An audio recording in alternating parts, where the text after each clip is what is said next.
bonsoir. Je suis ravie d'être parmi vous ce soir pour vous parler de mon travail. Je suis artiste. Je pratique une forme d'art public. Et cet art public, il se décline en plusieurs catégories. D'abord, je suis street artiste.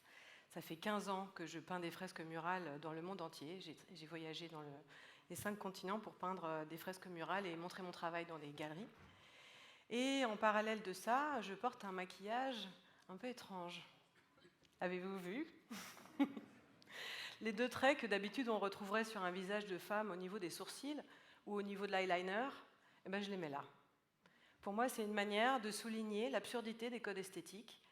Pourquoi, en fait, le maquillage féminin traditionnel serait plus acceptable quand ces deux traits sont situés dans une certaine partie du visage, et puis, tout à coup, quand ça devient l'inverse de la féminité, ça bouleverse tout. Pourquoi la féminité est définie par ces codes? Pourquoi la masculinité est définie par tous ces codes? C'est une absurdité que je cherche à dénoncer et à souligner tous les jours, me présentant au monde, quand j'ai pas de masque, comme ça. Ça fait partie de ma pratique artistique, activiste aussi, de créer un lien social avec des gens que je connais pas du tout, dans les transports en commun, dans l'avion, dans la rue, au supermarché. Tous les matins, en me présentant comme ça au monde, je souligne cette différence et je m'ouvre à un dialogue avec tous ces gens que je ne connais pas.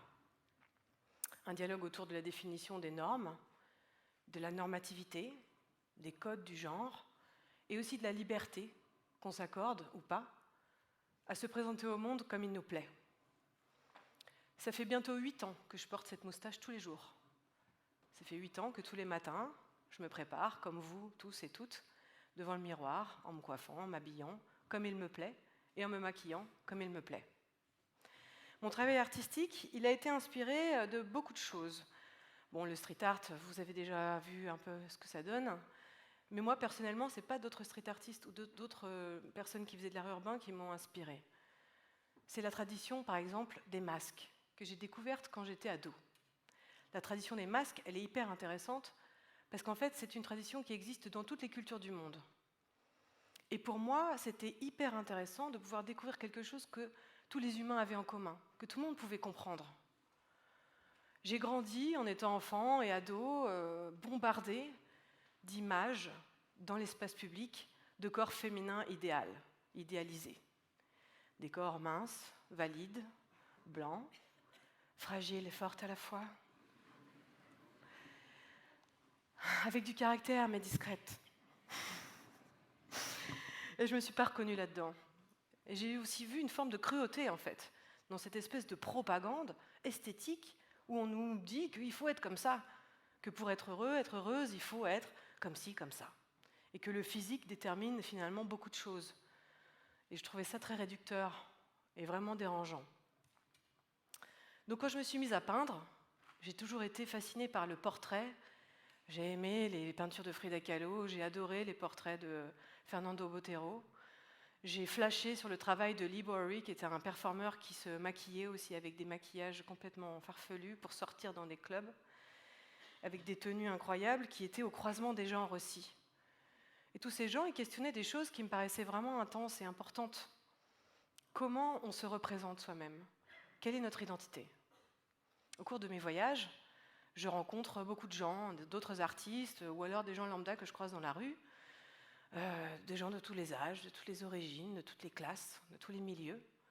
Et je vois que tout le monde a un peu en commun aussi cette idée de savoir qui on est.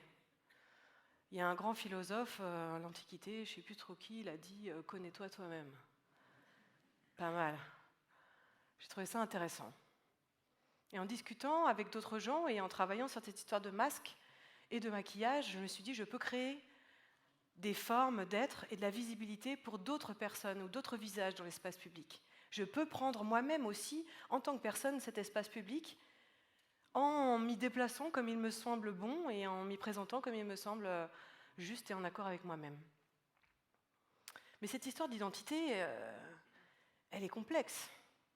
Un jour, en discutant avec une retraitée, Maryse, qui habite dans les Cévennes et qui adore faire des super confitures de figues, on parlait de féminisme toutes les deux. Et je lui disais, Maryse, c'est quand même dommage, parce que j'ai l'impression qu'entre ta génération des années 70, où il s'est passé tellement de choses, et la mienne, il y a comme un vide. C'est comme si on avait été obligé de tout reprendre à zéro quand MeToo a démarré.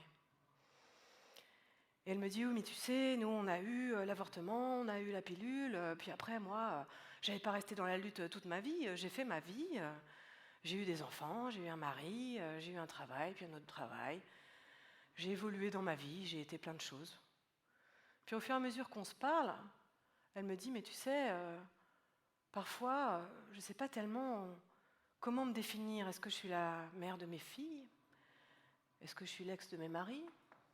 Est-ce que je suis cette ancienne professionnelle qui travaillait brillamment dans telles entreprises? Ou est-ce que je suis cette retraitée aujourd'hui qui se la coule douce dans les Cévennes? Je ne sais pas qui je suis. Et ça m'a touchée. Et je me suis dit, mais finalement, peut-être que tout ça, ce que tu viens de me dire, c'est toi. On peut être à la fois dans ce rôle professionnel ou familial, et puis aussi être passionné de confiture, et puis aussi avoir plein d'autres choses qui, finalement, pourraient paraître contradictoires. Et ça m'a fait penser à une métaphore d'une tresse. Cette tresse, elle serait composée de milliers de brins. Des brins qui s'en mêlent, parfois de manière harmonieuse, parfois sont ébouriffés. Ces traits de personnalité qu'on a, ça peut être notre tempérament, ça peut être l'éducation qu'on a reçue, ça peut être notre milieu, ça peut être notre expérience de vie,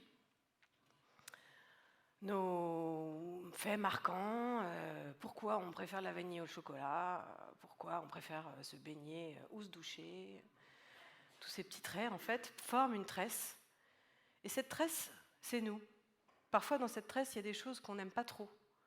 On se surprend, parfois on se découvre, en fait. C'est un peu le travail d'une vie, finalement, de s'apprendre et de se découvrir. Et cette tresse, parfois, elle a des brins qui ne nous plaisent pas, des choses qui nous mettent mal à l'aise, ou des situations dans lesquelles on a eu une attitude qu'on n'aurait pas crue. Ou alors on a dit un truc, on se dit « Pourquoi je dis ça? Mais pourquoi je dis ça ?» Ça nous est tous arrivé. Et donc, du coup, ce que je trouvais intéressant par rapport à Maryse, c'est de lui dire qu'en fait, ces masques sociaux qu'elle avait l'impression de porter en étant une mère ou une ancienne professionnelle de sa profession ou une citoyenne dans ce petit village des Cévennes, ces masques-là ne servent pas à la cacher. Ces masques la révèlent. Ces masques sont une partie d'elle. Ça m'a fait penser à des amis drag queens qui, en se maquillant, révélaient une partie d'eux-mêmes. Et ce n'était pas du tout une manière de se cacher, c'était une manière d'être soi. Et je trouve que c'est intéressant que le maquillage, le masque, qui ont une étymologie commune, finalement, pour moi, servent à me révéler dans mon travail artistique et dans ma vie quotidienne. Et ces masques font partie de ma tresse. Cette tresse, elle est fluide, elle est mouvante. Parfois, elle est bien faite, elle paraît cohérente. Parfois, elle est faite à l'envers, elle paraît paradoxale. Il y a des moments où dans ma vie, il y a des brins qui sont arrivés, d'autres qui sont partis, comme pour vous tous et toutes. Et puis ça m'a amené à me demander finalement ce travail sur l'identité, si je pouvais finalement trouver une forme d'accomplissement dans cette fluidité, si je pouvais y trouver une forme d'être en accord avec moi-même, d'accepter en fait ces paradoxes, d'accepter que ces brins sont multiples et paradoxaux et parfois ébouriffés et parfois lisses. Et ça m'a poussé à me demander finalement, dans ce monde si cruel, où on se juge beaucoup, où on a honte parfois, où on remet ses masques sociaux pour s'arranger, parce qu'il faut bien bosser, parce qu'il faut bien être en société, il faut bien être dans une famille. Tous ces masques sociaux sont nous. Et ils font partie de nous, autant qu'on les aime ou qu'on ne les aime pas, ça fait partie de cette totalité, de cette tresse.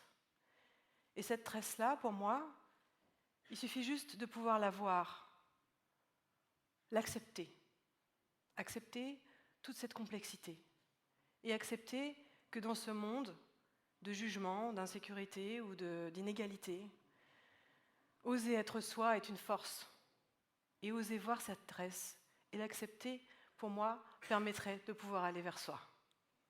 Merci.